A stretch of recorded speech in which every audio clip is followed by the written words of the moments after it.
আসসালামু আলাইকুম সুপ্রিয় শিক্ষার্থী, কেমন আছো সবাই? আশা করি ভালো আছো, সুস্থ আছো এবং সুস্থতার সাথেই তোমরা তোমাদের পৌরনীতি দ্বিতীয় পত্রের জন্য ঠিকঠাক প্রস্তুতি নিচ্ছ। আমরা আমাদের নিয়মিত আয়োজন মানে স্কুল অফ এক্সেলেন্সের নিয়মিত আয়োজন একেবারে পরীক্ষার আগে পৌরনীতি ও সুশাসন দ্বিতীয় পত্রের কমন উপযোগী 100 এমসিকিউ নিয়ে তোমাদের সামনে হাজির হয়েছি। তার মানে আমরা এখানে 100 এমসিকিউ আলোচনা করব, যেটা এই পৌরনীতি দ্বিতীয় পত্রের জন্য খুবই গুরুত্বপূর্ণ এবং মোটামুটি বেশিরভাগ গুরুত্বপূর্ণ টপিক এখানে কাভার করবে। এটা তোমাদের রিভিশনের জন্য নিঃসন্দেহে অনেক বেশি উপযোগী হবে। তাহলে আমরা খুব বেশি কথা বাড়াবো না, আমরা আমাদের ক্লাসে চলে যাই। আমাদের প্রথম যে প্রশ্ন, সেই প্রশ্নটি হচ্ছে কমনওয়েলথের প্রধান কে? কমনওয়েলথ হচ্ছে একটা সংস্থা, সেই কমনওয়েলথের প্রধান কে সেটা জানতে চেয়েছে। যে রাষ্ট্রগুলো একসময় ব্রিটিশ রানীর প্রজা ছিল, এখন সেই কমনওয়েলথভুক্ত রাষ্ট্রগুলোর প্রধান এখনও হয়ে থাকেন ব্রিটেনের রাজা বা রানী। তারা হয়ে থাকেন কি এই কমনওয়েলথের প্রধান। তাহলে কমনওয়েলথ অফ ইন্ডিপেন্ডেন্ট স্টেটস, যখন ব্রিটিশ রাজা বা রানীর প্রজা থেকে যখন দেশগুলো স্বাধীন হলো, স্বাধীন হওয়ার পরে সেগুলো কমনওয়েলথ অফ ইন্ডিপেন্ডেন্ট স্টেটস তৈরি করলো, এ নামে একটা সংস্থা তৈরি করলো। এবং তারপরে সেটা কি ব্রিটেনের রাজা বা রানী হচ্ছে এটার প্রধান, সাংবিধানিক প্রধান হচ্ছে ব্রিটেনের রাজা বা রানী। পরের প্রশ্নে চলে যাই, দ্বিজাতি তত্ত্বের প্রবক্তাকে? 1947 সালে যখন ভারত এবং পাকিস্তান বিভক্ত হয়, তখন এই 47-এর যে বিভেদটা, সেটা হয়েছিল মূলত দ্বিজাতি তত্ত্বের উপর ভিত্তি করে। আর এই দ্বিজাতি তত্ত্বটা দিয়েছিলেন হচ্ছে মোহাম্মদ আলী জিন্নাহ। মোহাম্মদ আলী জিন্নাহ বলেছিলেন যে হিন্দু আর মুসলমান দুইটা আলাদা জাতিগোষ্ঠী। তাহলে মোহাম্মদ আলী জিন্নাহ কি বললেন? হিন্দু এবং মুসলমান দুটো আলাদা জাতিগোষ্ঠী, যারা ডিফারেন্ট ধর্মকেই শুধু লালন করে না, বরঞ্চ আইডিওলজিকেই শুধু লালন করে না, বরঞ্চ বিভিন্ন দিক দিয়ে এটা কি আলাদা আলাদা জাতিগোষ্ঠীও বটে। এবং এই দ্বিজাতি বা দুইটা জাতি তত্ত্বের উপর ভিত্তি করেই ভারত আর পাকিস্তান পরবর্তীতে ভেঙে যায়। আচ্ছা, এর পরের প্রশ্ন দেখি যে ক হচ্ছে একটি সাংবিধানিক প্রতিষ্ঠান। এটি যোগ্য ব্যক্তিদেরকে সরকারি পদে নিয়োগের সুপারিশ করে। ক প্রতিষ্ঠানটির নাম কি? তাহলে একটা সাংবিধানিক প্রতিষ্ঠান যেটা যোগ্য ব্যক্তিদেরকে সরকারি পদে নিয়োগের সুপারিশ করে, সেই প্রতিষ্ঠানের নাম জানতে চেয়েছে। এখানে নিয়োগ কমিশন তো না, তো বটেই, প্রশাসনিক কমিশন না, নির্বাচন কমিশন তো অবশ্যই না। তাহলে পিএসসি বা সরকারি কর্ম কমিশন যেটা আছে, পাবলিক সার্ভিস কমিশন, এরা কি করে? এরা হচ্ছে সরকারি পদে নিয়োগের সুপারিশ করে। তাহলে সরকারি যে গুরুত্বপূর্ণ পদগুলো আছে, যেমন এই যে বিসিএস থেকে শুরু করে অন্যান্য ফার্স্ট ক্লাস গেজেটেড অফিসার যারা হয়, তাদেরকে কিন্তু পিএসসির মাধ্যমে নিয়োগ দিতে হয়। তাহলে সরকারি কর্ম কমিশন হচ্ছে এই প্রতিষ্ঠানটার নাম। পরের প্রশ্নে আমরা চলে যাই, 1969-এর গণ অভ্যুত্থানের কারণগুলো জানতে চেয়েছে এবং সেখানে অপশনগুলো দিয়েছে অর্থনৈতিক বৈষম্য, ছাত্রদের 11 দফা, মৌলিক গণতন্ত্র। তাহলে 1969-এর গণ অভ্যুত্থানের কারণ কোনগুলো? অর্থনৈতিক বৈষম্য, ছাত্রদের 11 দফা, মৌলিক গণতন্ত্র। এটার আমরা জানি 1969-এর যে গণ অভ্যুত্থান হয়, 1969-এর গণ অভ্যুত্থানের সময় ওই সময় আইয়ুব খান ছিলেন এবং আইয়ুব খান ওই সময় বেসিক ডেমোক্রেসি কি চালু করেন? 1958 সালের পরে 1959-এ মূলত তিনি চালু করেন বেসিক ডেমোক্রেসি। এবং এই বেসিক ডেমোক্রেসি যখন চালু হয়, এই বেসিক ডেমোক্রেসি চালু হওয়ার পর এই বেসিক ডেমোক্রেসির কারণে দেশে আসলে কি কোনো গণতন্ত্র ছিল না, সেই অর্থে কোনো গণতন্ত্র ছিল না। তো 1969-এর গণ অভ্যুত্থানের কারণে আমরা বলতে পারি যে অর্থনৈতিক বৈষম্য তো অবশ্যই একটা কারণ পূর্ব পাকিস্তান এবং পশ্চিম পাকিস্তানের মধ্যে অর্থনৈতিক বৈষম্যটা একটা ভয়াবহ রূপ লাভ করেছিল। 69-এর গণ অভ্যুত্থানের পরে ছাত্রদের 11 দফা, এটাও কিন্তু হচ্ছে ওই সময় ছাত্ররা 11 দফা ঘোষণা করে এবং 6 দফা ছিল 6 দফা, আর বাদবাকি 5 দফাটা ছিল যে অর্থনৈতিক মুক্তি বা শ্রমিকদের নানা দফা নিয়ে। এবং তার সাথে আইয়ুব খানের মৌলিক গণতন্ত্র কিন্তু খানিকটা দায়ী ছিল। তাহলে এখানে 69-এর গণ অভ্যুত্থানের কারণগুলোর মধ্যে আমরা অর্থনৈতিক বৈষম্য, ছাত্রদের 11 দফা এবং মৌলিক গণতন্ত্র তিনটিকেই আমরা কারণ বলে সূচিত করতে পারি। সুতরাং এখানে 1, 2 এবং 3 তিনটি অপশনই আমাদের কাছে সঠিক বলে গণ্য হবে। তাহলে 1969-এর গণ অভ্যুত্থান, যে গণ অভ্যুত্থানের মাধ্যমে দেশ স্বাধীনতার দিকে আরও এক ধাপ এগিয়ে যায়, হ্যাঁ, সেটার মূল কারণ কিন্তু ছিল তিনটায়: অর্থনৈতিক বৈষম্য, ছাত্রদের 11 দফা এবং একই সাথে মৌলিক গণতন্ত্রের বিষয়টা। এরপরে আমরা দেখি নিচের উদ্দীপকটি পড়ে 5 এবং 6 নম্বর প্রশ্নের উত্তর করতে হবে। জনাব এক্স একজন অসাম্প্রদায়িক মহান নেতা, তিনি ছিলেন হিন্দু মুসলিম সম্প্রীতির জন্য একটা চুক্তি তিনি করেন। এই এক্সটা আসলে কে? আমরা জানি দেশবন্ধু বলে নিজেকে পরিচয় দিতেন একজন নেতা। কি বলে পরিচয় দিতেন? নিজেকে তিনি দেশবন্ধু বলতেন। দেশবন্ধু বলতেন, এবং তিনি হিন্দু আর মুসলমানদের মধ্যে মানে যে বিভেদ সেটা দূর করার জন্য বা তাদের মধ্যে পলিটিক্যালি মেলবন্ধন ঘটানোর জন্য তিনি অনেক গুরুত্বপূর্ণ ভূমিকা পালন করেছেন। লখনৌ চুক্তি সম্পাদনে গুরুত্বপূর্ণ ভূমিকা পালন করেছেন এবং পরবর্তীতে হিন্দু মুসলিম সম্প্রীতির জন্যে তিনি বেঙ্গল প্যাক্ট বা বেঙ্গল চুক্তিও করেন। আর সেই ভদ্রলোক হচ্ছেন দেশবন্ধু চিত্তরঞ্জন দাস বা CR দাস। এই চিত্তরঞ্জন দাস ছিলেন সেই মহান নেতা। এরপর আমরা দেখি কোন ক্ষেত্রে তিনি অবদান রাখেন। আমরা জানি যে তিনি বেঙ্গল প্যাক্ট বা বেঙ্গল চুক্তি তিনি সম্পাদনা করেন। বেঙ্গল প্যাক্ট বা বেঙ্গল চুক্তি, যেটা আমি একটু আগেই বললাম, এটা ছিল হিন্দু এবং মুসলমানদের মধ্যে একটা ঐতিহাসিক চুক্তি, বেঙ্গল প্যাক্ট। হ্যাঁ, কীভাবে দাঙ্গা না করে মানে একসাথে বসবাস করা যায় সেই সংক্রান্ত একটা চুক্তি হচ্ছে বেঙ্গল প্যাক্ট চুক্তি। তারপরে আমরা দেখি বাংলাদেশের সংবিধান সংশোধন করতে কত ভাগ ভোটের প্রয়োজন হয়। আমরা জানি বাংলাদেশের সংবিধান হচ্ছে একটা দুষ্পরিবর্তনীয় সংবিধান। কি জিনিস এটা? দুষ্পরিবর্তনীয়। বাংলাদেশের সংবিধান হচ্ছে দুষ্পরিবর্তনীয় সংবিধান। তাহলে এই দুষ্পরিবর্তনীয় সংবিধান সংশোধন করতে 2/3 ভোটের প্রয়োজন হয়। তার মানে 300 ভোটের মধ্য থেকে মানে 3 ভাগের 2 ভাগ। তাহলে 300 ভোটের মধ্য থেকে এই 2 ভাগ মানে 300 ভোটের 3 ভাগ করলে কি হয়? 100। তাহলে 2 ভাগ, তাহলে হচ্ছে 200 ভোটের দরকার হবে, তাই না? যে কোনো প্রস্তাব পাশ করতে হলে তাহলে 2/3 ভোটের প্রয়োজন হয়। এরপরে আমরা দেখি যে জাতীয় সংসদের সভাপতিকে, আমাদের যে জাতীয় সংসদ সেটাই তো আমাদের পার্লামেন্ট বা আইনসভা। তাহলে আমাদের আইনসভার নাম কি? আমাদের আইনসভার নাম হচ্ছে জাতীয় সংসদ। এখন প্রত্যেকটা সভার তো একজন সভাপতি থাকা লাগে। তাহলে আমাদের জাতীয় সংসদের সভাপতি কে? জাতীয় সংসদের সভাপতি কে এটা জানতে চেয়েছে। আমরা জানি যে জাতীয় সংসদের সভাপতি যাকে সম্বোধন করে প্রত্যেকটা মানুষ কথা বলে। কাকে সম্বোধন করে কথা বলে? যখন বক্তব্য দেয় কাকে সম্বোধন করে বক্তব্য দেয়? আমরা জানি যে যাকে সম্বোধন করে বক্তব্য দেয় সে ভদ্রলোক হচ্ছেন কে? স্পিকার, তাই না? আমরা দেখি যখন সংসদে কোনো বিষয়ে বিভেদ লাগে বা কোনো বিষয়ে কনফিউশন তৈরি হয়, যখন সদস্যরা একজন আরেকজনের মধ্যে তর্ক বিতর্ক করতে লেগে যায়, তখন স্পিকার কি বলেন যে আমাকে অ্যাড্রেস করে কথা বলেন বা আমার দিকে তাকিয়ে কথা বলেন। এই যে বিষয়টা, স্পিকার হচ্ছেন জাতীয় সংসদের সভাপতির ভূমিকা পালন করেন। তাহলে জাতীয় সংসদের সভাপতির ভূমিকা পালন করেন স্পিকার, এবং স্পিকারের কাছে কিন্তু এই জন্য একটা গুরুত্বপূর্ণ ভোটাধিকার থাকে। যখন সংসদে কোনো বিষয়ে টাই হয়ে যায় তখন টাই ব্রেকারের জন্য স্পিকার একটা ভোট প্রয়োগ করেন। সেই ভোটকে বলে হচ্ছে কি? সেই ভোটকে মানে স্পিকার যে মানে যখন ধরা যাক দুই পক্ষেরই, সরকারি দল বিরোধী দল দুই পক্ষেরই ভোটাধিকার বা মানে ভোট সমান হয়ে গেছে, 100-100 হয়ে গেছে, তখন স্পিকার একটা ভোটাধিকার প্রয়োগ করেন, সেটাকে বলা হয় কাস্টিং ভোট। কি বলা হয়? কাস্টিং ভোট বলা হয়। স্পিকারের ভোটকে বলা হয় কাস্টিং ভোট। এরপরে আমরা দেখি 9 নম্বর প্রশ্ন, বাংলাদেশ কত সালে জাতিসংঘের সদস্যপদ লাভ করে? খুবই গুরুত্বপূর্ণ ব্যাপার। জাতিসংঘ বা ইউনাইটেড নেশন এটা তো একটা গুরুত্বপূর্ণ সংস্থা। এইখানে অপশন আছে 1973 সাল, 1974 সাল, 1975 এবং 1976 সাল। আমরা জানি বাংলাদেশ জাতিসংঘের সদস্যপদ লাভ করে 1974 সালে। জাতিসংঘ বা ইউনাইটেড নেশন এটার সদস্যপদ বাংলাদেশ লাভ করে কবে? 1974 সালে। এবং বাংলাদেশের এই সদস্যপদের বিরোধিতা করেছিল পাকিস্তান।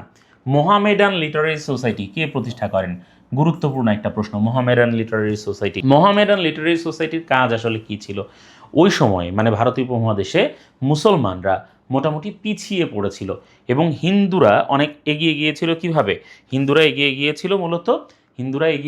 মূলত হচ্ছে ইংরেজদেরকে হেল্প করে। তখন নবাব আব্দুল লতিফ তিনি দেখলেন যে যদি মুসলমানদেরকেও একইভাবে এগিয়ে না নেওয়া যায় এবং শিক্ষা দীক্ষায়, সাহিত্যে, মুক্ত চিন্তায় যদি এগিয়ে না নেওয়া যায় তাহলে মুসলমানরা দিনকে দিন পিছিয়ে পড়বে। তখন তিনি মোহামেডান লিটারেরি সোসাইটি প্রতিষ্ঠা করেন। তারপরে দেখি মুসলিম লীগ গঠিত হয় কত সালে? মুসলিম লীগ হচ্ছে মানে কংগ্রেস, যেমন মানে একসময় মনে হতে থাকলো যে কংগ্রেস হচ্ছে কি যারা হিন্দু তাদের স্বার্থ সংরক্ষণ করছে, তাহলে মুসলমানদের স্বার্থ সংরক্ষণ করার জন্য তো একটা রাজনৈতিক দল দরকার যারা মুসলমানদের কথা বলবে বা বাঙালি মুসলমানের কথা বলবে, তাই না? এবং এই মুসলিম লীগ গঠন হয় হচ্ছে 1906 সালে ঢাকায়।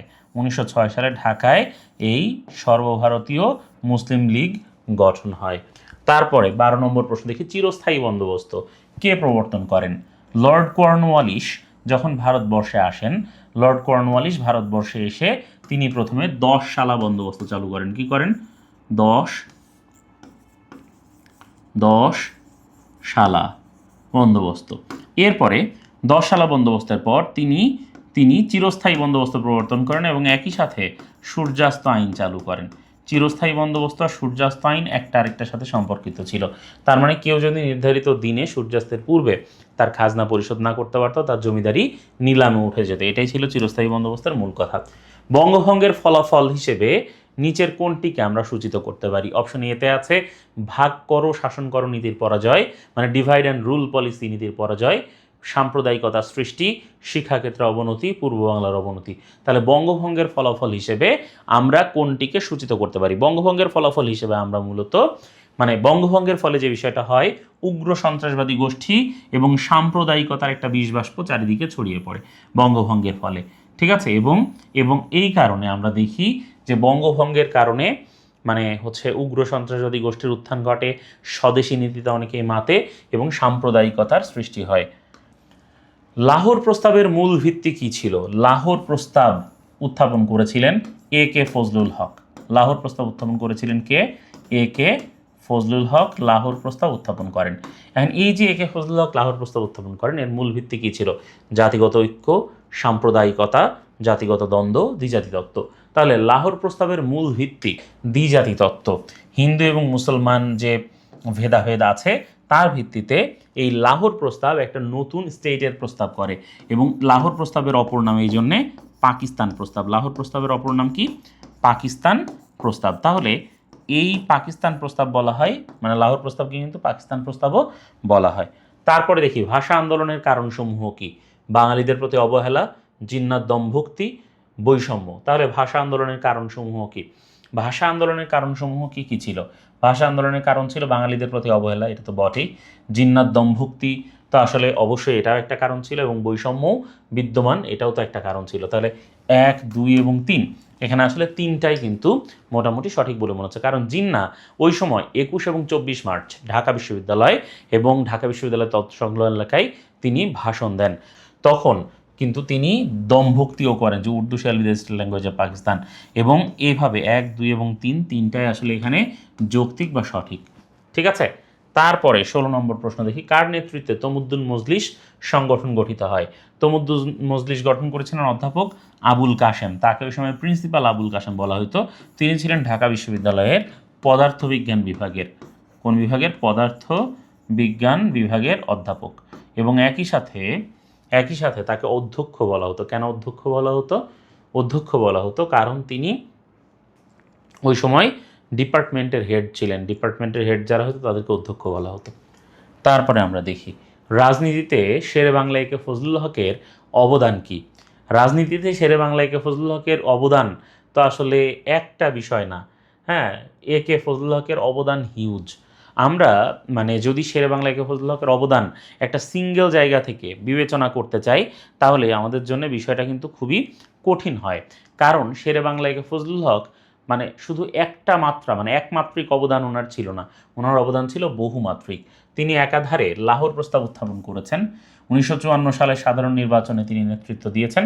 ঠিক আছে? এবং খেলাফত আন্দোলনের সংগঠক যদিও তিনি ছিলেন না, তাহলে 1 এবং 2 হচ্ছে এখানে সঠিক উত্তর, হচ্ছে 1 এবং 2 শেরে বাংলা ফজলুল হকের অবদান। জনাব ওয়াই রাষ্ট্র একটি গুরুত্বপূর্ণ পদে অধিষ্ঠিত আছেন। সংবিধানের 118 নম্বর অনুচ্ছেদ অনুযায়ী রাষ্ট্রপতির দ্বারা তিনি অনধিক 4 জন কমিশনারকে নিয়ে তার কমিশন গঠিত হয়। কোন কমিশন গঠিত হয়? সংবিধানের 118 নম্বর অনুচ্ছেদ অনুযায়ী রাষ্ট্রপতি দ্বারা তিনি অনধিক 4 জন কমিশনারকে নিয়ে। কোন প্রতিষ্ঠান এভাবে তৈরি হয় সেটা এখানে জানতে চেয়েছে, যে কোন প্রতিষ্ঠান এভাবে তৈরি হয়। আমরা জানি নির্বাচন কমিশনার এবং অনধিক 4 জন কমিশনার নিয়ে। তাহলে নির্বাচন কমিশনার সহ, হ্যাঁ, ইসি যেটা মানে ওই যে আমাদের যে কমিশন আছে মানে নির্বাচন কমিশন, সেটা গঠনের কথা। অনধিক 4 জন কমিশনারকে নিয়ে নির্বাচন কমিশন গঠিত হয়। উক্ত পদের বৈশিষ্ট্য কী? রাষ্ট্রপতিদের নির্বাচন পরিচালনা, নির্বাচন এলাকা সীমানা নির্ধারণ এবং রিটার্নিং অফিসার নিয়োগ। আমরা জানি যে এইখানে উক্ত পদের মানে নির্বাচন কমিশনার, প্রধান নির্বাচন কমিশনার যিনি থাকেন তিনি কি করে থাকেন? তিনি রাষ্ট্রপতিদের নির্বাচন পরিচালনা করেন, রাষ্ট্রপতিদের নির্বাচন তিনি পরিচালনা করেন, নির্বাচনী এলাকার সীমানা তিনি নির্ধারণ করেন এবং রিটার্নিং অফিসার তিনি নিয়োগ করেন। তাহলে এখানে 1, 2 এবং 3 তিনটি কিন্তু এখানে আপাত দৃষ্টিতে সঠিক।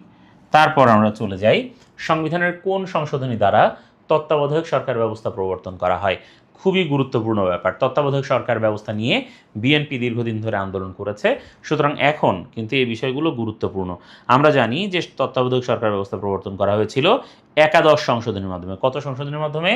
একাদশ সংশোধনী, বা একাদশ মানে কি? একাদশ মানে হচ্ছে 11তম সংশোধনীর মাধ্যমে। তাহলে এই যে তত্ত্বাবধায়ক সরকার ব্যবস্থা বা কেয়ারটেকার গভর্নমেন্ট, এটা অত্যন্ত গুরুত্বপূর্ণ বর্তমানে। কত বছর হলে জাতীয় সংসদ নির্বাচনে প্রার্থী হওয়া যায়? জাতীয় সংসদ নির্বাচনে প্রার্থী হতে গেলে আমরা জানি ন্যূনতম 25 বছর বয়স হতে হয়। ইভেন কমিশনার নির্বাচন করতে গেলেও ন্যূনতম 25 বছর বয়স হতে হয়। কত বছর বয়স হলে? আচ্ছা, এটা তো দেখলাম। সংবিধানের কোন সংশোধনীর মাধ্যমে জাতীয় সংসদে সংরক্ষিত মহিলা আসন সংখ্যা 50 করা হয়? সংবিধানের সংশোধনীগুলো থেকে আসা প্রশ্ন। আমরা জানি যে আগে মানে জাতীয় সংসদে এই যে মহিলা আসনের মানে সংখ্যা, এটা কিন্তু 50 ছিল না, এটা ছিল 40।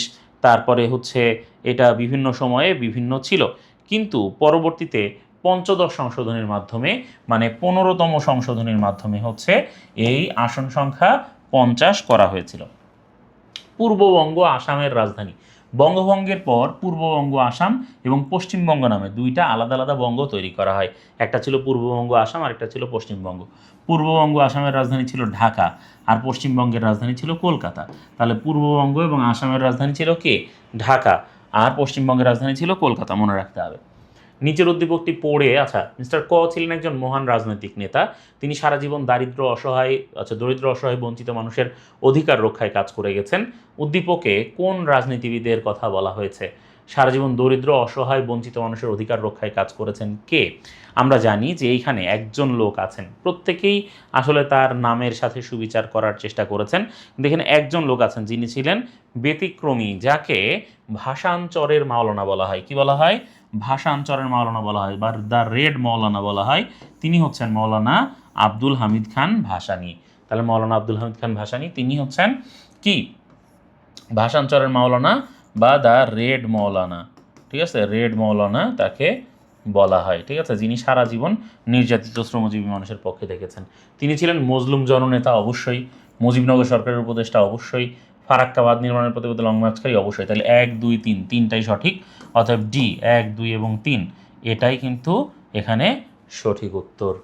তারপরে চলে যাই পরের প্রশ্নে। সংসদে কোরাম পূর্ণ করতে লাগে হচ্ছে 5 ভাগের 1 ভাগ, তাই না? 1/5। হ্যাঁ, 5 ভাগের 1 ভাগ মানে সদস্য দরকার হয়। তাহলে সদস্য যেহেতু 300 জন, অন্তত লাগে কতজন? 60 জন। 60 জনের উপস্থিতি সংসদে না থাকলে কোরাম হয় না। ঠিক আছে, সংসদের উপস্থিতি না হলে কি হয় না? কোরাম হয় না। কোরাম না হলে সংসদ অধিবেশন কন্টিনিউ হতে পারে না। পরের প্রশ্নে চলে যায়। সার্ক সচিবালয় কোথায় অবস্থিত? সার্ক বা south Asian association for regional cooperation, এই সার্কের বিষয়টা ইম্পর্টেন্ট। কেন ইম্পর্টেন্ট? জিয়াউর রহমান ছিলেন সার্কের স্বপ্নদ্রষ্টা। কাঠমান্ডুতে। কাঠমান্ডু কোথায়? কাঠমান্ডু কোথায়? কাঠমান্ডু হচ্ছে নেপালে। তাহলে সার্ক সচিবালয় কোথায় অবস্থিত? নেপালের কাঠমান্ডুতে। এছাড়া সার্ক বিশ্ববিদ্যালয় আছে, বিশ্ববিদ্যালয় দিল্লিতে অবস্থিত। বাঙালি জাতীয়তাবাদের মূল ভিত্তি কী? বাঙালি জাতীয়তাবাদের মূল ভিত্তি কী? ধর্ম, ভাষা, ইতিহাস, রাজনৈতিক চেতনা। আমরা জানি বাঙালি জাতীয়তাবাদ কেন? বাঙালি তো মূলত ভাষা, তাই না? ভাষার কারণে বাংলা ভাষায় যারা কথা বলে তারা বাঙালি, কাজে ভাষা হচ্ছে বাঙালি জাতীয়তাবাদের মূল ভিত্তি। ঠিক আছে, তারপরে দেখি অ্যাটর্নি জেনারেল কার নিকট স্বীয় স্বাক্ষরযুক্ত লিখিত পত্র দিয়ে পদত্যাগ করতে পারেন? অ্যাটর্নি জেনারেলকে এটা আগে আমাদের জানতে হবে। অ্যাটর্নি জেনারেল যে ভদ্রলোক, উনি হচ্ছেন রাষ্ট্রের প্রধান আইন কর্মকর্তা। তাহলে অ্যাটর্নি জেনারেল যখন পদত্যাগ করতে চান তখন তিনি কার কাছে পদত্যাগ করবেন এটা আমাদেরকে জানতে হবে। অ্যাটর্নি জেনারেল যদি পদত্যাগ করতে চান তবে তাকে পদত্যাগ করতে হবে রাষ্ট্রপতির কাছে। কার কাছে পদত্যাগ করতে হবে? রাষ্ট্রপতির কাছে পদত্যাগ করতে হবে। রাষ্ট্রের প্রধান আইন কর্মকর্তা দায়বদ্ধ থাকেন রাষ্ট্রপতির নিকট এবং তার কাছে তিনি লিখিত পত্র দিয়ে পদত্যাগ করতে পারবেন। বাংলাদেশের সাংবিধানিক প্রতিষ্ঠান কয়টি? আমরা জানি যে বাংলাদেশের সাংবিধানিক প্রতিষ্ঠান মানে যেগুলো সংবিধানে উল্লেখ করা আছে সেগুলোই তো সাংবিধানিক প্রতিষ্ঠান। সংবিধানে বাংলাদেশের কয়টি প্রতিষ্ঠানের কথা উল্লেখ আছে? আমরা জানি সংবিধানে একদম স্পেসিফিকভাবে উল্লেখ করা আছে 4টি প্রতিষ্ঠানের কথা। কয়টি প্রতিষ্ঠানের কথা? 4টি প্রতিষ্ঠানের কথা উল্লেখ করা আছে। সংবিধান অনুযায়ী সকল ক্ষমতার উৎস, সংবিধান অনুযায়ী বাংলাদেশের সকল ক্ষমতার উৎস হচ্ছে জনগণ, জনগণই সকল ক্ষমতার উৎস। ঠিক আছে, এটা সংবিধানে বলা আছে। তারপরে দেখি ভারতীয় কাউন্সিল আইন 1892 উদ্দেশ্য কী ছিল? ভারতীয় কাউন্সিল আইন 1892 উদ্দেশ্য কী ছিল? এখানে অপশনগুলো দেখা যাচ্ছে।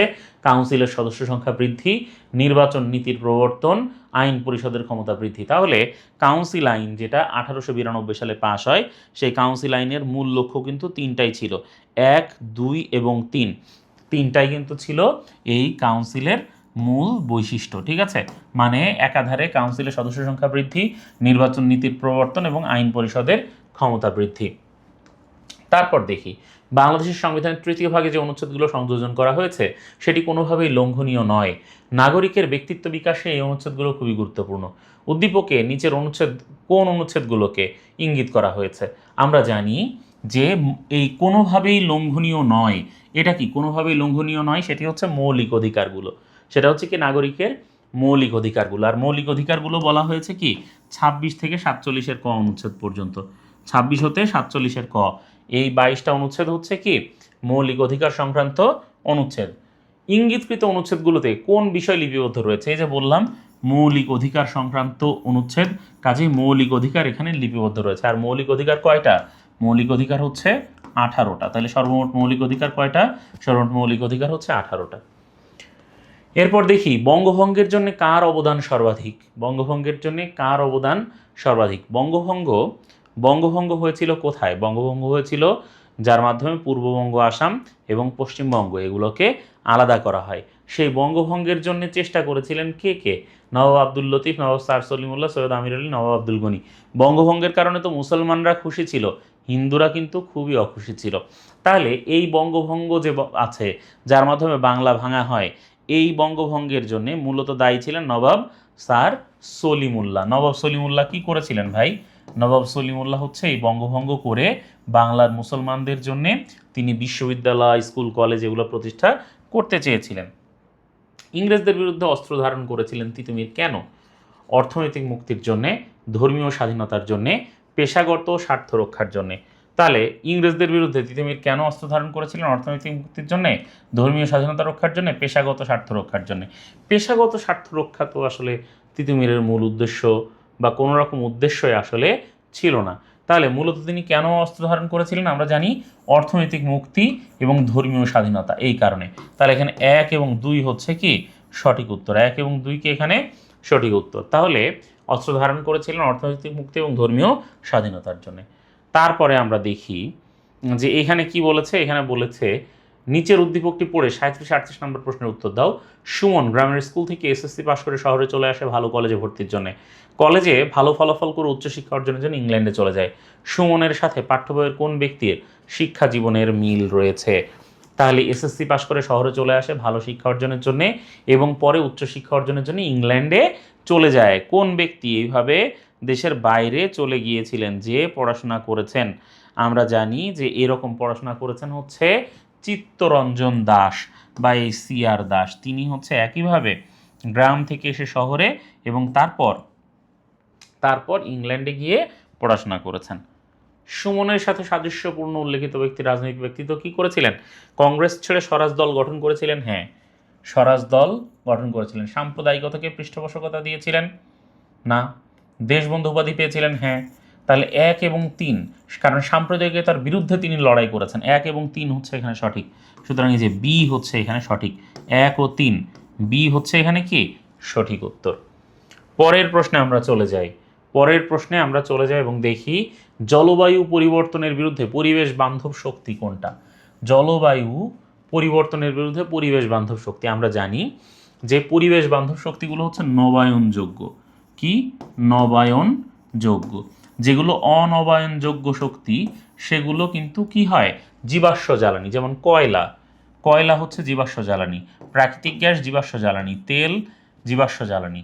থাকে শুধু সৌরবিদ্যুৎ, সূর্যের আলো প্রতিনিয়ত আমরা পাই, কাজেই সৌরবিদ্যুৎ পুরোপুরি কি গ্রিন এনার্জি।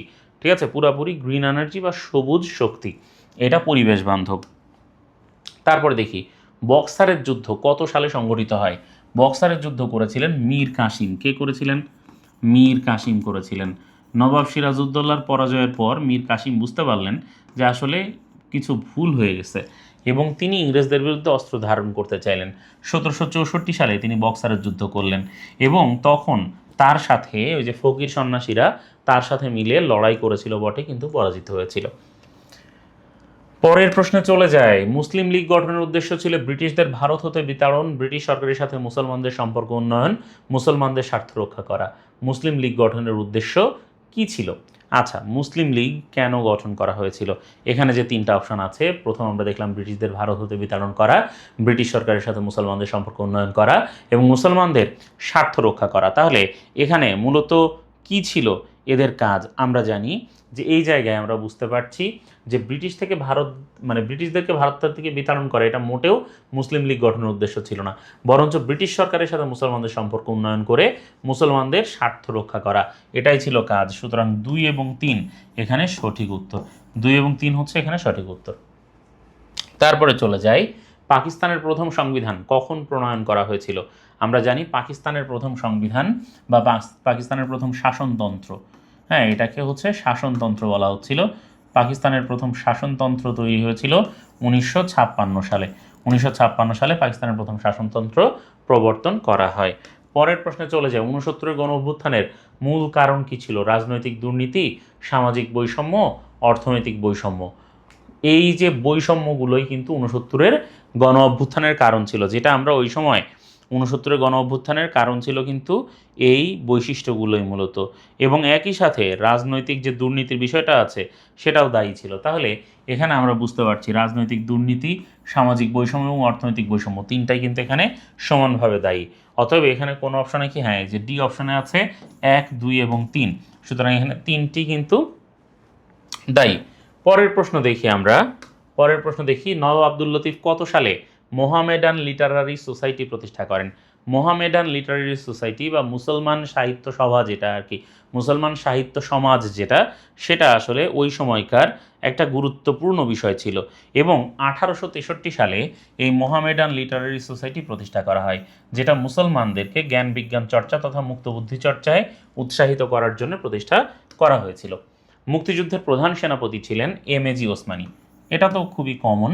এমএজি ওসমানীকে বলা হয় পাপা টাইগার। কি বলা হয়? পাপা টাইগার। তাহলে এমএজি ওসমানীকে কি বলা হচ্ছে? পাপা টাইগার বলা হচ্ছে। মুক্তিযুদ্ধের প্রধান সেনাপতি ছিলেন এমএজি ওসমানী। পরের প্রশ্ন আমরা দেখি, জনাব ক তার সম্প্রদায়ের লোকদের মধ্যে নানা কুসংস্কার ও অনইসলামী কর্মকাণ্ড দেখে উদ্বিগ্ন হয়ে পড়েন। তিনি তাদের ইসলামের মৌলিক অনুশাসন শিক্ষাদানের জন্য একটি আন্দোলন শুরু করেন। এই উদ্দীপকের কয়ের সাথে কোন ব্যক্তির মিল খুঁজে পাওয়া যায়? হাজী শরীয়তুল্লাহ। তিনি ফরায়েজি আন্দোলন তৈরি করেছিলেন। কি করেছিলেন? ফরায়েজি আন্দোলন। তার মানে খুব বেশি না, ফরজগুলো পালন করতে হবে ঠিকঠাক, এটা ছিল ফরায়েজি আন্দোলনের মূল কথা। পরের প্রশ্নে যাই এবং দেখি, উদ্দীপকে ইঙ্গিতকৃত আন্দোলনের ধরন কি ছিল? ধর্মীয়, সামাজিক, রাজনৈতিক। তাহলে এই যে আন্দোলন ফরায়েজি আন্দোলন, এটা তো ধর্মীয় তো ছিল বটেই, ধর্মীয় তো ছিল বটেই এবং একই সাথে এটা একটা সামাজিক আন্দোলনও ছিল। কি ছিল? এটা একটা সামাজিক আন্দোলনও ছিল, কিন্তু ফরায়েজি আন্দোলন প্রথমে রাজনৈতিক ছিল না। তাহলে ধর্মীয় এবং সামাজিক ছিল এ আন্দোলন। 1 এবং 2 এটা কিন্তু আপাতত এই জায়গাতে সঠিক, কিন্তু পরবর্তীতে দুদু মিয়া এই আন্দোলনটাকে রাজনৈতিক আন্দোলনেও রূপ দেন। মানে ফরায়েজি আন্দোলনকে রাজনৈতিক আন্দোলনের রূপ দিয়েছিলেন কে? দুদু মিয়া। মানে এটাকে মানে ওই কি বলে আমাদের রাজনৈতিক আন্দোলনের রূপদান করেছিলেন, কিন্তু কিন্তু তার আগ পর্যন্ত এটা ছিল ধর্মীয় এবং সামাজিক আন্দোলন। তারপরে দেখি, জাতি হিসেবে আত্মপ্রত্যয়ী হয়ে গড়ে ওঠার জন্য সর্বপ্রথম প্রয়োজন আত্মশুদ্ধি। এই উপলব্ধি থেকে মুসলমানদের অধিকার সচেতন করে গড়ে তোলার লক্ষ্যে ফরিদপুরের কৃতি সন্তান সংস্কার গড়ে তোলেন। কোন আন্দোলনকে ইঙ্গিত করা হয়েছে? ফরিদপুরের কৃতি সন্তান মানে কি? ফরিদপুরের কৃতি সন্তান মানেই তো হচ্ছে কে? আমাদের হাজী শরীয়তুল্লাহ। ফরায়েজি আন্দোলন তিনি গড়ে তুলেছিলেন। কি গড়ে তুলেছিলেন? ফরায়েজি আন্দোলন গড়ে তুলেছিলেন। এরপরে আমরা দেখি, ওই আন্দোলনের উদ্দেশ্য ছিল মুসলমানদের ধর্মীয় কুসংস্কার মুক্তকরণ, মুসলমানদের অধিকার সচেতনতা বৃদ্ধি, অত্যাচারের বিরুদ্ধে লড়াই করার মনোভাব জাগ্রত করা। কাজে এখানে 1, 2, 3 তিনটাই কিন্তু এই জায়গাতে সমান তালে সঠিক, কোনোটা কম বা বেশি সঠিক না, তিনটাই সঠিক। কত সালে বাংলাদেশের দুর্নীতি দমন কমিশন গঠন করা হয়? দুর্নীতি দমন কমিশন বা দুদক হ্যাঁ, দুর্নীতি দমন কমিশন বা দুদক এটাও কিন্তু একটা সংবিধিবদ্ধ প্রতিষ্ঠান, তাই না? বাংলাদেশ যখন বারবার দুর্নীতিতে চ্যাম্পিয়ন হলো, দুর্নীতিতে চ্যাম্পিয়ন হওয়ার পরে যে কোনো মূল্যে বাংলাদেশকে তো দুর্নীতিমুক্ত করতে হবে, তাই না? এই সময় বারবার চ্যাম্পিয়ন হওয়ার মধ্যেই তোমার হচ্ছে 2004 সালে এই দুর্নীতি দমন কমিশন গঠন করা হয়। কিন্তু কথা হচ্ছে এখানে আছে 22 ফেব্রুয়ারি এবং 23 ফেব্রুয়ারি 2004। আমরা জানি এটা করা হয়েছিল কি 23 ফেব্রুয়ারি 2004-এ। কবে করা হয়েছিল?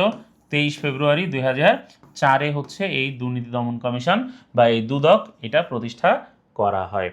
তারপরে আমরা দেখি কার নেতৃত্বে ভাষা আন্দোলন ভিত্তিক সংগঠন তমুদ্দুন মজলিস তৈরি হয়। তমুদ্দুন মজলিস ভাষা আন্দোলন ভিত্তিক একটা সংগঠন, যেটা অধ্যাপক আবুল কাশেমের নেতৃত্বে তৈরি হয়। কার নেতৃত্বে? অধ্যাপক আবুল কাশেমের নেতৃত্বে তৈরি হয়। এরপর দেখি ক নামক রাষ্ট্রটি একটি আইন পাশের মাধ্যমে ব্রিটিশ সাম্রাজ্য থেকে স্বাধীনতা লাভ করে। অনুচ্ছেদে উল্লেখিত আইনটির সাথে ভারতবর্ষে প্রণীত কোন আইনের সাদৃশ্য রয়েছে? তাহলে ক নামক রাষ্ট্রটি আইন পাশের মাধ্যমে ব্রিটিশ সাম্রাজ্য থেকে স্বাধীনতা লাভ করে।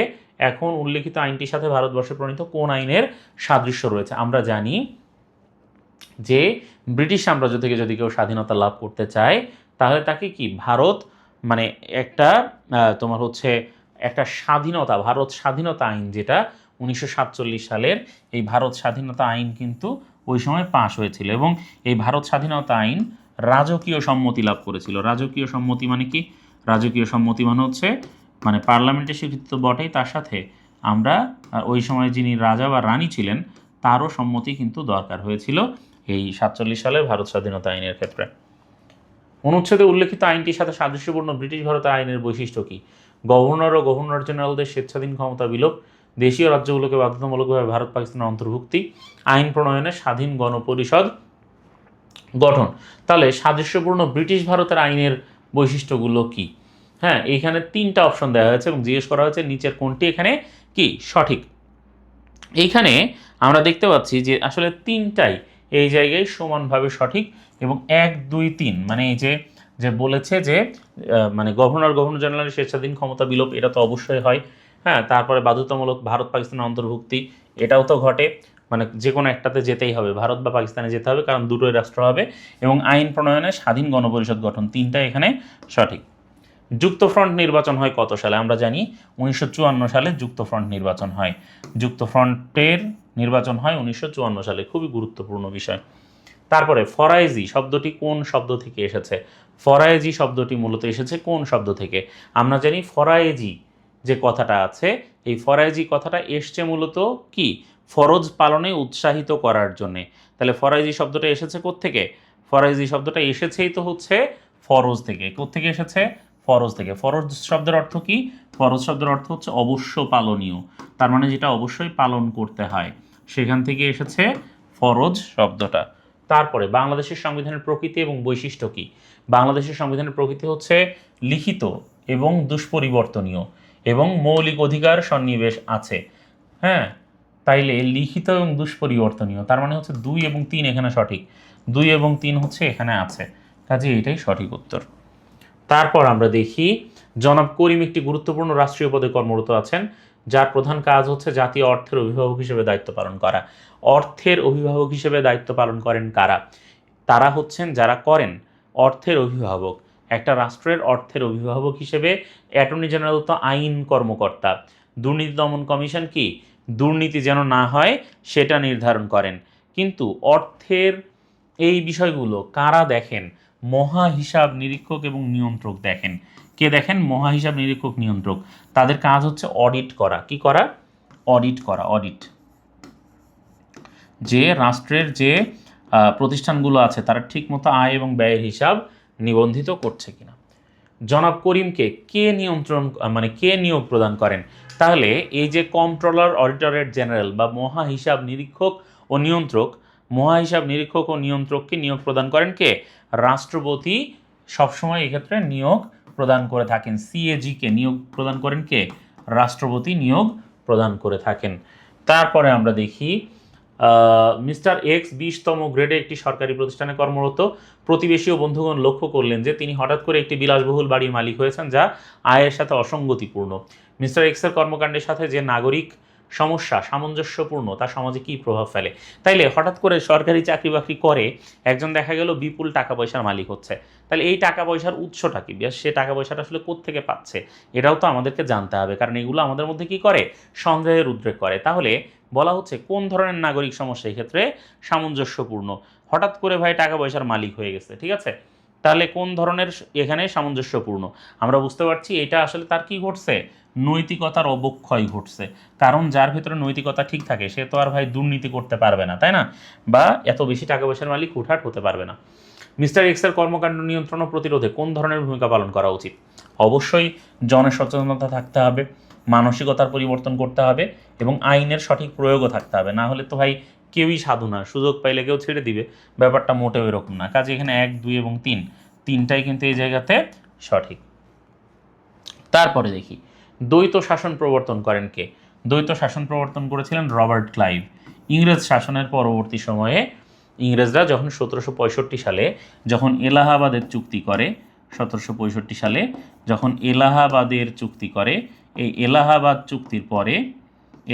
চুক্তির পরে নবাব হয়ে যান ইংরেজদের প্রভাবাধীন কর্মচারী, তখন রবার্ট ক্লাইভ দ্বৈত শাসন ব্যবস্থা প্রবর্তন করেন। এই ব্যবস্থায় দুই ধরনের, মানে ইংরেজদের হাতে ছিল কি ক্ষমতাহীন, মানে শাসনহীন মানে কি বলবো, মানে দায়িত্বহীন ক্ষমতা, আর নবাবের কাছে ছিল ক্ষমতাহীন দায়িত্ব, ঠিক আছে। নবাব হন ইংরেজদের প্রভাবাধীন কর্মচারী। ভারতবর্ষে প্রথম নির্বাচনের পর প্রদেশগুলোর মন্ত্রিসভায় মুসলিম প্রতিনিধিদের প্রশ্নে তৎকালীন প্রধান দুটি দলের মধ্যে তিক্ততা সৃষ্টি হয়। এ তিক্ততা থেকে একটি নতুন তত্ত্বের সৃষ্টি হয়। উদ্দীপকে কত সালের নির্বাচনের প্রতি ইঙ্গিত করা হয়েছে? আমরা জানি এখানে সুস্পষ্টভাবে বলা হচ্ছে কোন ঘটনার কথা। এখানে সুস্পষ্টভাবে বলা হচ্ছে আমাদের যে লাহোর প্রস্তাব আছে সেই লাহোর প্রস্তাবের কথা। এবং আমরা জানি এই লাহোর প্রস্তাবের আগে 1937 সালে এই ভারতে একটা সাধারণ নির্বাচন অনুষ্ঠিত হয়েছিল। কাজে এখানে 1937-এর নির্বাচনের প্রতি ইঙ্গিত করা হয়েছে। উদ্দীপকে নিচের কোন তত্ত্বের প্রতি ইঙ্গিত করা হয়েছে? অবশ্যই দ্বিজাতি তত্ত্বের প্রতি ইঙ্গিত করা হয়েছে। ওই যে হিন্দু এবং মুসলমান দুইটা জাতি, এবং তা কীভাবে আলাদা হবে, কী হবে, এই দ্বিজাতি তত্ত্বের কথা এখানে উল্লেখ করা হয়েছে। যুক্তফ্রন্ট মন্ত্রিসভায় মুখ্যমন্ত্রী ছিলেন শেরে বাংলা A.K. ফজলুল হক ছিলেন সেখানে মুখ্যমন্ত্রী, ঠিক আছে। শেরে বাংলা A.K. ফজলুল হক ছিলেন যুক্তফ্রন্ট মন্ত্রিসভার মুখ্যমন্ত্রী। আমি সবসময় অখণ্ড বাংলার পক্ষপাতী, এই উক্তিটা কার? অখণ্ড বাংলার পক্ষপাতী কে? সোহরাওয়ার্দী ছিলেন অখণ্ড বাংলার পক্ষপাতী। হোসেন শহীদ সোহরাওয়ার্দীকে বলা হয় গণতন্ত্রের মানসপুত্র। কি বলা হয়? গণতন্ত্রের মানসপুত্র বলা হয়। কি বলা হয়? গণতন্ত্রের মানসপুত্র। কাকে বলা হয়? হোসেন শহীদ সোহরাওয়ার্দীকে বলা হয়। ওকে, লাহোর সংবিধানের মধ্যে নিহিত কি ছিল? লাহোর প্রস্তাবের মধ্যে নিহিত ছিল হচ্ছে বাংলাদেশের স্বাধীনতার বীজ, জনগণের সাম্য স্বাধীনতার বীজ, গণতন্ত্র জাতিসত্তার বীজ, ঘটনা সত্য। তিনটাই আসলে এখানে ছিল। লাহোর প্রস্তাব হচ্ছে এমন একটা প্রস্তাব পরবর্তীতে যেটা পাকিস্তান প্রস্তাব নামে খ্যাতি অর্জন করে, আমি আগেই বলেছি। এবং লাহোর প্রস্তাবে আসলে 1, 2 এবং 3 এই তিনটি বিষয়ই আসলে লাহোর প্রস্তাবে কি ছিল? লাহোর প্রস্তাবে কিন্তু এই তিনটি বিষয়ই জরুরি ছিল, ঠিক আছে। তাহলে এখানে 1, 2 এবং 3 এটা হচ্ছে ভাই এখানে সঠিক উত্তর। তারপরে আমরা চলে যাই, পাকিস্তানের প্রথম সামরিক শাসন কে জারি করেন? পাকিস্তানের প্রথম সামরিক শাসন জারি করেছিলেন ইস্কান্দার মির্জা। ইস্কান্দার মির্জা পাকিস্তানের প্রথম সামরিক শাসন জারি করেছিলেন। পরে আমরা দেখি যে বঙ্গভঙ্গের সময় পশ্চিমবঙ্গ প্রদেশের গভর্নর কে ছিলেন? বঙ্গভঙ্গ যখন হয় 1905-এ, যখন বঙ্গভঙ্গ হয় তখন বঙ্গভঙ্গের এই সময় পশ্চিমবঙ্গ প্রদেশের গভর্নর ছিলেন অ্যান্ড্রু ফ্রেজার। অ্যান্ড্রু ফ্রেজার হচ্ছে এই যে 1905-এ কার পশ্চিমবঙ্গ প্রদেশের গভর্নর ছিলেন। 18 শতকে ভিনদেশি একটি বেনিয়া গোষ্ঠীর সাথে দেশি বিশ্বাসঘাতক ব্যক্তিদের ষড়যন্ত্রের কারণে একজন দেশপ্রেমিক নবাবের পরাজয় ঘটে। এর মাধ্যমে এই অঞ্চলের পরাধীনতার যাত্রা শুরু হয়। ইঙ্গিতকৃত এই বেনিয়া গোষ্ঠী কোনটা? বেনিয়া গোষ্ঠী হচ্ছে ব্রিটিশ ইস্ট ইন্ডিয়া কোম্পানি। তাদের সাথে যুদ্ধ করে নবাব সিরাজউদ্দৌলা পরাজিত হয়েছিলেন তাদের প্রাসাদ ষড়যন্ত্র, নবাবের ঘনিষ্ঠদের বিশ্বাসভাজনদের বিশ্বাসঘাতকতার কারণে, তাই না? তাহলে এইটা হচ্ছে, এই বেনিয়া গোষ্ঠী হচ্ছে British east India company.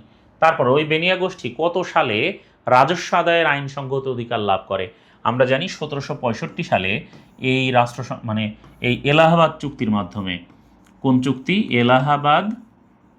Allahabad চুক্তির মাধ্যমে ইংরেজরা কি করে? দেওয়ানি লাভ করে। এই চুক্তির মাধ্যমে ইংরেজরা কি করে? দেওয়ানি লাভ করে, দেওয়ানির অধিকার লাভ করে। 1952 সালের ভাষা আন্দোলন কিসের বহিঃপ্রকাশ? 1952 সালের ভাষা আন্দোলন এইটা সাংস্কৃতিক চেতনা, জাতীয়তাবাদের চেতনা, অধিকার আদায়ের চেতনা, বিপ্লবী চেতনা, কিসের বহিঃপ্রকাশ? আমরা জানি 1952 সালের যে ভাষা আন্দোলন আছে, এই ভাষা আন্দোলন 1952 সালের এই ভাষা আন্দোলন একাধারে কি জাতীয়তাবাদী চেতনার বহিঃপ্রকাশ। এই ভাষা আন্দোলন কিসের বহিঃপ্রকাশ? জাতীয়তাবাদের চেতনার বহিঃপ্রকাশ। ঠিক আছে, তাহলে 1952 সালের ভাষা আন্দোলন হচ্ছে কি? জাতীয়তাবাদের চেতনার বহিঃপ্রকাশ। তারপর দেখি কখন বাংলাদেশের গণপরিষদ আদেশ জারি করা হয়। বাংলাদেশের গণপরিষদ আদেশ জারি করা হয়েছিল 23 মার্চ 1972। যখন শেখ মুজিবুর রহমান দেশে ফেরেন, দেশে ফেরার পরে তিনি সর্বপ্রথম একটা সংবিধান তৈরির উপর গুরুত্ব দেন, এবং সেই সংবিধান তৈরি করতে গেলে শেখ মুজিবুর রহমান জানতেন যে তাকে কি করতে হবে? তাকে হচ্ছে এই মানে গণপরিষদ আদেশ জারি করতে হবে, তারপরে হচ্ছে গণপরিষদ গঠন করতে হবে, এগুলো শেখ মুজিবুর রহমান জানতেন এবং সেটা তিনি করেছিলেনও। ঠিক আছে, তাহলে 23 মার্চ 1972-এ বাংলাদেশ গণপরিষদ আদেশ জারি হয়। এরপরে আমরা দেখি যে খাদ্যে ভেজাল প্রতিরোধে অধিক কার্যকর কোনটি? খাদ্যে ভেজাল প্রতিরোধে অধিক কার্যকর, এখানে অপশনে আছে রাজনৈতিক স্থিতিশীলতা, গণতান্ত্রিক শাসন, আইনের যথাযথ প্রয়োগ। আইনের যথাযথ প্রয়োগ যদি থাকে, আইনের যথাযথ প্রয়োগ থাকলে কি হয়? খাদ্যে ভেজাল আর কেউ দিবে না।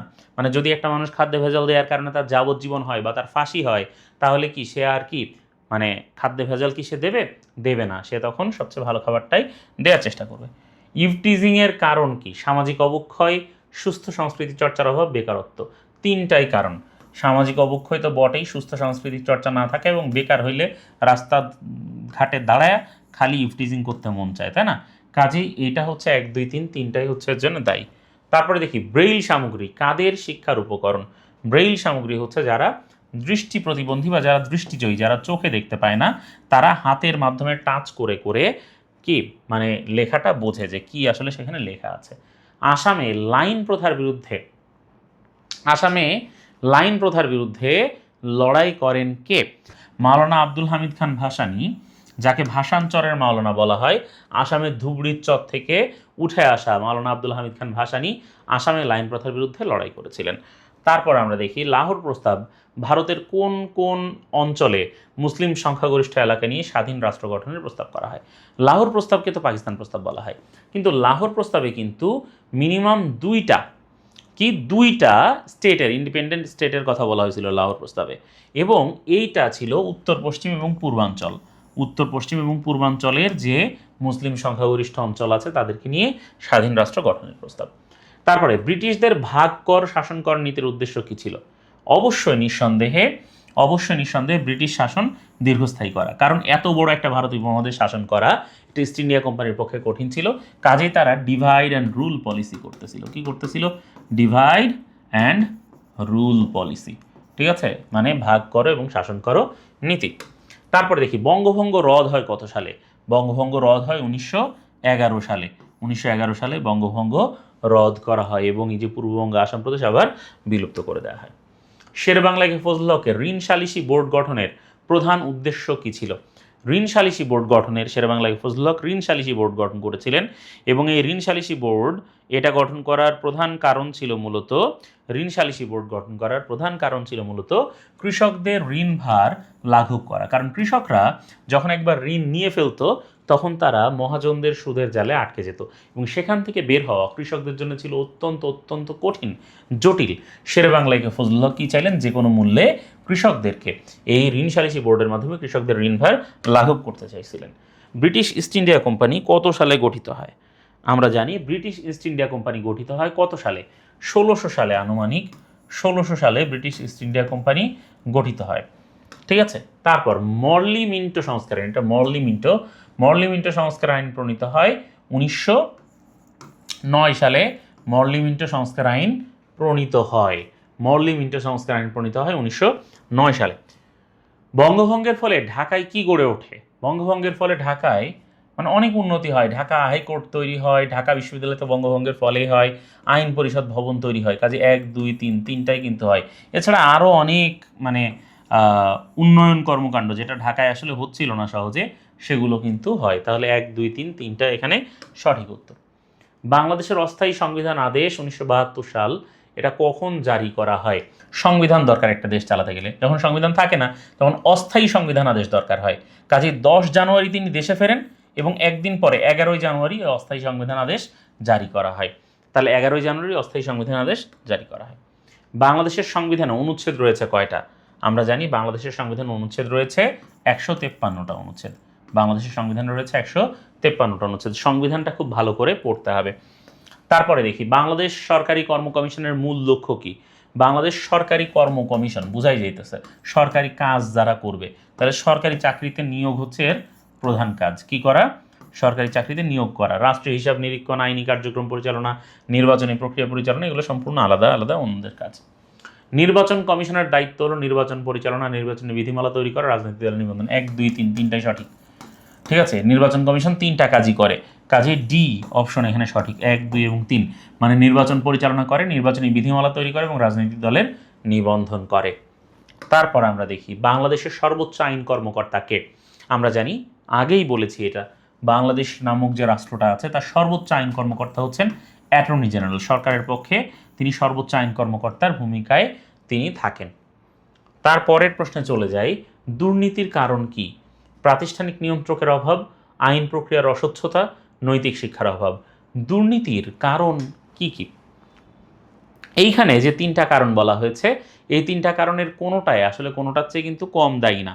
দুর্নীতির জন্য কিন্তু প্রত্যেকটাই দায়ী, তাই না? 1 2 এবং 3 তিনটাই কিন্তু এখানে দায়ী। সুতরাং আমরা বুঝতে পারছি যে এখানে এই প্রাতিষ্ঠানিক শিক্ষা মানে প্রাতিষ্ঠানিক নিয়ন্ত্রকের অভাব, আইন প্রক্রিয়ার অস্বচ্ছতা এবং নৈতিক শিক্ষার অভাব তিনটাই দায়ী। 1 2 এবং 3 তিনটাই এখানে সঠিক উত্তর।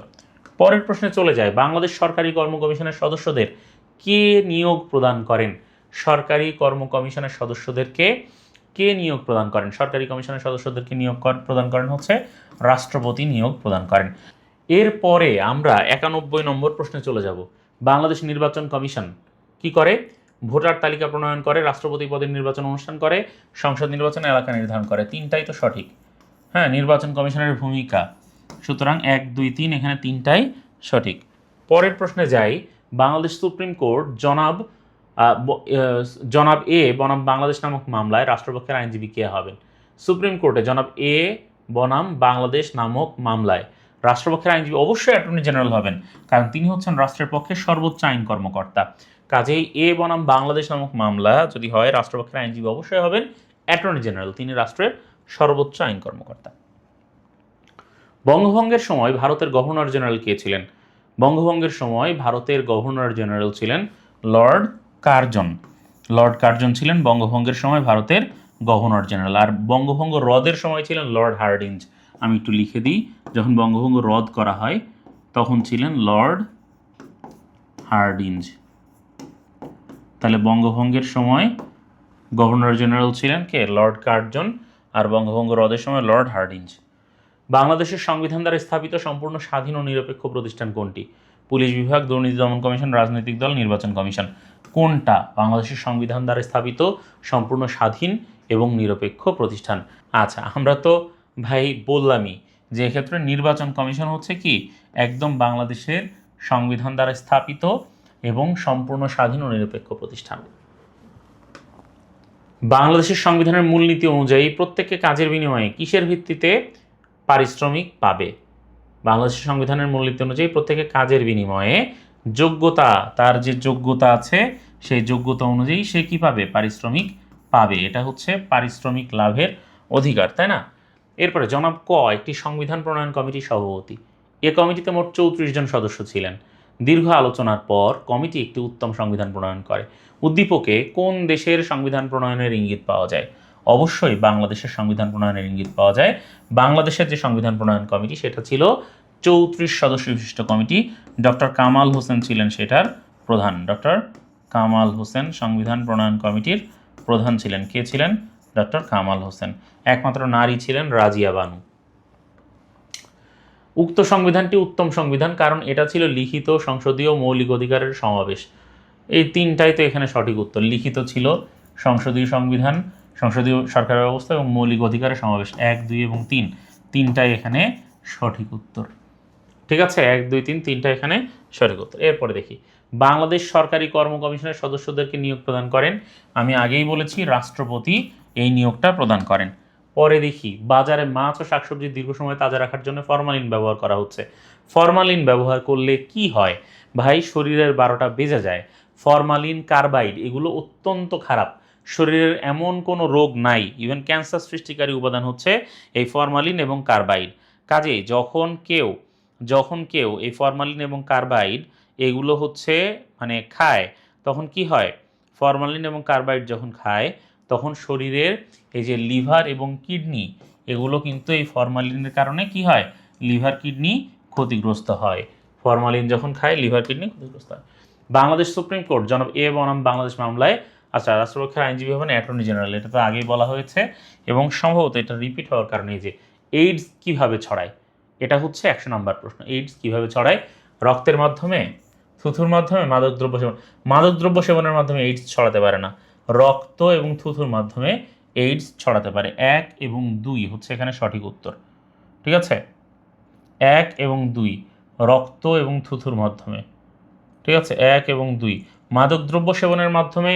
যদি মাদকদ্রব্য সেবন করতে যেয়ে, মাদকদ্রব্য নিতে যেয়ে কেউ সিরিঞ্জ ব্যবহার করে তাহলে ছড়াতে পারে। তবে 1 এবং 2 হচ্ছে এখানে এই প্রশ্ন অনুযায়ী সঠিক উত্তর। ঠিক আছে, 1 এবং 2 হচ্ছে এই প্রশ্ন অনুযায়ী সঠিক উত্তর, কারণ এইডস ছড়াতে পারে মূলত 3 ভাবে। সেক্ষেত্রে 1, 2 এবং 3 ওকে। বাট যদি মাদকদ্রব্য সেবন, এটা আসলে মাদকদ্রব্য সেবনের জন্য সিরিঞ্জের ব্যবহার, এক্ষেত্রে এটা হতে পারে। তাহলে এইডস ছড়ায়, 1, 2 এবং 3 হচ্ছে এখানে সঠিক উত্তর।